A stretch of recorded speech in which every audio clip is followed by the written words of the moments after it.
दिनांक 18/2/2024 को the institute of engineers India Kanpur local centre के तत्वाधान में इंजीनियरिंग प्रणाली पर आर्टिफिशियल इंटेलिजेंस का प्रभाव विषय पर आईआईटी दिल्ली के सहायक प्रोफेसर डॉक्टर अंबर श्रीवास्तव ने व्याख्यान दिया।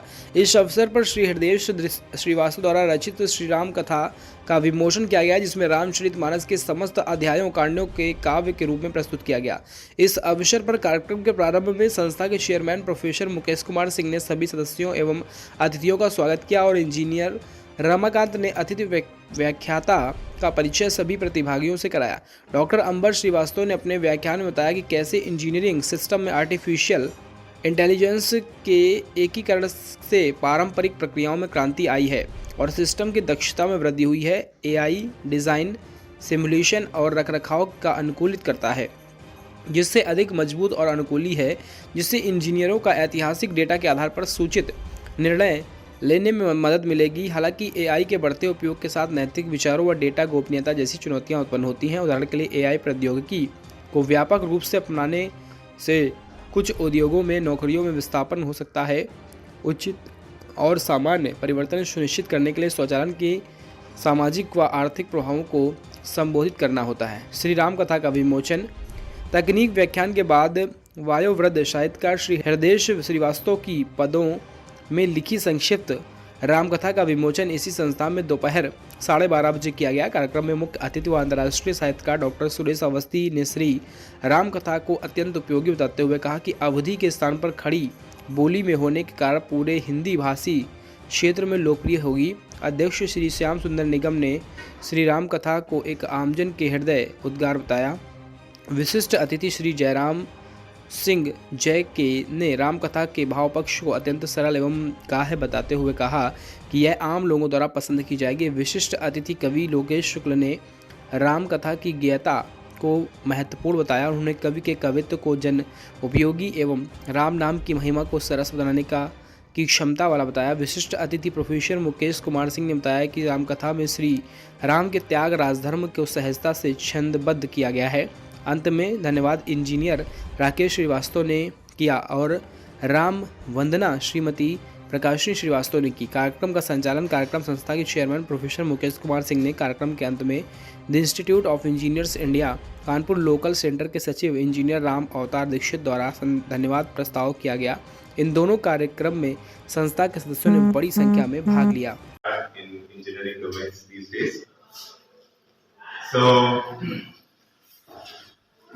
One of the hottest topics, and in fact the important ones among all the others, is how do we use the current technology to make decisions.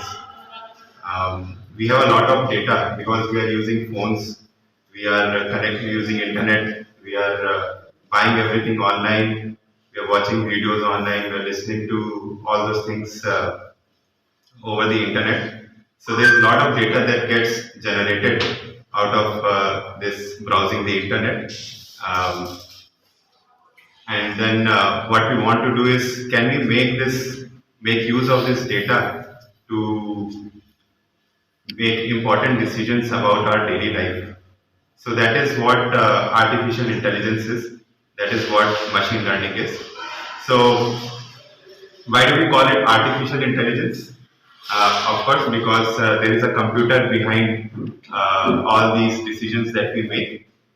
So you may have seen small kids when they are newly born, they don't know anything. So once in a while, a small kid may actually go and dip his finger in a hot cup of tea, but you are sure that he won't do it next time.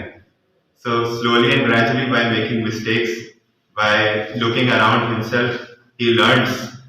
And then gradually, once he goes to school, he gets exposed to even more complex topics. He goes to college, he gets exposed to even more complex topics. And gradually he learns a lot over time. So this is how an artificial brain also works. But when a child learns, we don't know what is going in his head, what are the processes that are happening in his head. But in an artificial brain, this is what we are trying to decipher. This is what we are trying to model through mathematical equations. through physics, through chemistry, through the understanding of biology. We want to ensure that there is an artificial brain, and whenever it gets exposed to new data, new circumstances, new situations, it will learn something new about the world, and it will develop capability to act and exist just by itself. So that was a brief intro about artificial intelligence. And of course, since it is capable of making decisions, we'll see today how in some engineering systems it has crept into, and how it is changing lives for everyone around us. So, so it's a little bit about myself. So I was born, brought up, educated in Kanpur. Then after a small stint in industry, I thought that I should study more and gain more knowledge about engineering. So I went and did a PhD at University of Illinois Urbana-Champaign. I was there for a period of 6 years. And after that, I moved to ETH Zurich to further enhance my understanding of engineering system, look at more mathematically complex topics and ideas. And after a 2 year stay over there, I moved back to India, and fortunately got an opportunity to do research and teach at IIT Delhi. So let us see how from a very long time we have been motivated by nature. For example, the man saw a flying bird or flying objects, and it developed an aeroplane. It developed a flight. So these wings, the ideas of having a wings and how it may help us fly, is what comes from these birds. So we developed an aeroplane, and we know how important it is for our commute these days. You can reach from one end of the world to another end of it in just 15 hours. And it has been said that probably the next 10 years it would even get reduced to half of the time that it takes to reach the other end of the world.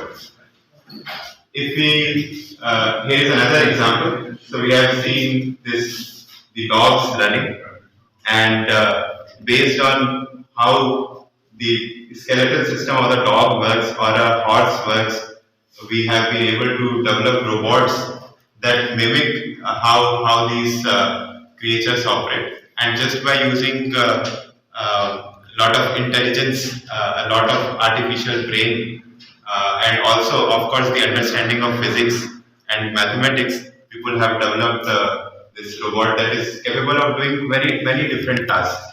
It can, let's say, there is a fire in some building, and it is very difficult for humans to get into that building and rescue someone.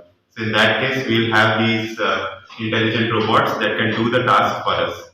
Similarly, I think you guys may have heard about Chernobyl, the incident that happened at Chernobyl. So there, for many days, people couldn't go in there to solve the situations because it was still radioactive.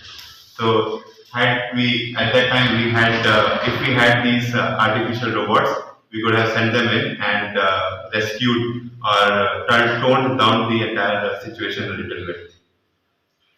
So what is this artificial brain exactly? So our brain is actually composed of many neurons. We have sense organs which receive stimuli or which receive inputs from the external environment. What we hear, what we see, what we feel, all these are like inputs to our brain. So these inputs go from our sense organs into our brain, and to different, there are multiple neurons in the brain that communicate with each other. They process the data, and then it allows us to make a decision whether, let's say, there is a car coming right in front of us. So it tells us that we should move away. So that is how the brain works. It has many billions of neurons inside it, which help us make decisions.